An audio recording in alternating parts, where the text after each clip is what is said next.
High, আসসালামু আলাইকুম। সকলে আশা করি ভালো আছেন। তো আজকে আমরা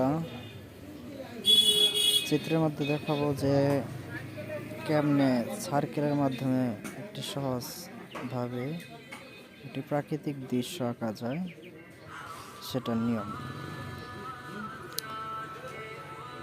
এবং প্রাকৃতিক দৃশ্যগুলো আঁকাতে আমাদের যা যা প্রয়োজন সেটা হচ্ছে, প্রথমে আমরা একটা পেন্সিল কম্পাস নিব। পেন্সিল কম্পাসের মধ্যে মার্কার অথবা বল পেন অথবা পেন্সিল নিলেও চলবে, যে কোনো একটা নিয়ে নিতে পারেন, তার জন্য কোনো সমস্যা নেই। তারপর আমি মূলত জেল পেন দিয়ে চিত্রটি করছি। রাতের বেলা ভিডিওটি করা হয়েছে, এজন্য পেন্সিল ব্যবহার করলে চিত্রটা ক্লিয়ার আসে না, এজন্য আমি মূলত জেল পেনটি ইউজ করি।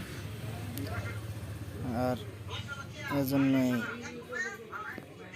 চিত্রটা আঁকাতে একটু সহজ হয়েছে এবং ক্লিয়ার হয়েছে মোটামুটি। আশা করি বুঝতে পারছেন। এবং